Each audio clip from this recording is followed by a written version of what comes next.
Well, hello there. My name is Mandy Hollander and I'm working at RISBO as an educational consultant at the Erasmus University Rotterdam.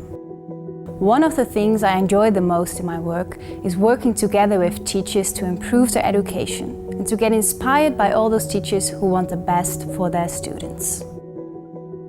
As research from Van der Vleuten shows, assessment plays an important role in steering the learning process. There is, however, not one best method of assessment. So how can you select the right methods of assessment for your course? After this video, you will know which steps you need to take in selecting appropriate methods of assessment. All these steps together form your assessment plan. Okay, let's start with the foundation on which the assessment is built, the learning objectives of your course. As you may remember from the previous module, learning objectives, assessments and the activities need to be constructively aligned. The more clear your learning objectives are on what students should learn, the easier it becomes to select the right assessments. You can find clear instructions about writing good learning objectives in the readings included in this module.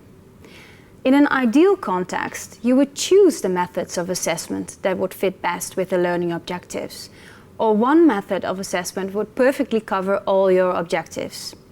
Unfortunately, this is not always possible. Therefore, we need to do a reality check with the help of the utility formula from Van der Vleuten. As shown in the video on the utility formula, the factors of reliability, validity, educational effect, acceptance and costs play an important role in selecting methods of assessment. To accommodate all of these factors, it is often necessary to include multiple assessments in your course. An important function of assessments is providing the learners with feedback. Are the assessments of your choice providing enough feedback? Think about the fact that not only graded assessments, but also non-graded assessments can be of great value to provide your students with useful feedback.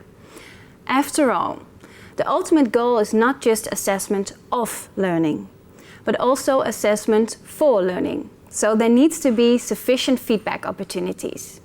If you want to know more about assessment for learning, take a look back to our previous module. So, after defining which assessments you want in your course and ensuring feedback opportunities, the next step to take in writing an assessment plan is deciding the importance of each assessment method, based on the learning objectives and how much each assessment will weigh for the final result. Within this module, there's an animation how to make an assessment plan, where the writing of an assessment plan is explained and it goes into every detail. In other words, this animation will help you to start writing your own assessment plan. When you finally start working on the development of each assessment, you can make use of an assessment matrix. With an assessment matrix, you ensure that all the individual aspects in an assessment, like questions or assignments, are in line with the learning objectives of your course. Step-by-step instructions on how to develop an assessment matrix can also be found in this module. By now, you should know the steps you need to take when writing your assessment plan. At first, match your learning objectives with the preferred methods of assessment, work with the 5 factors that reflect the utility of your assessments, and keep in mind that especially formative assessments can contain a richness of feedback for the students.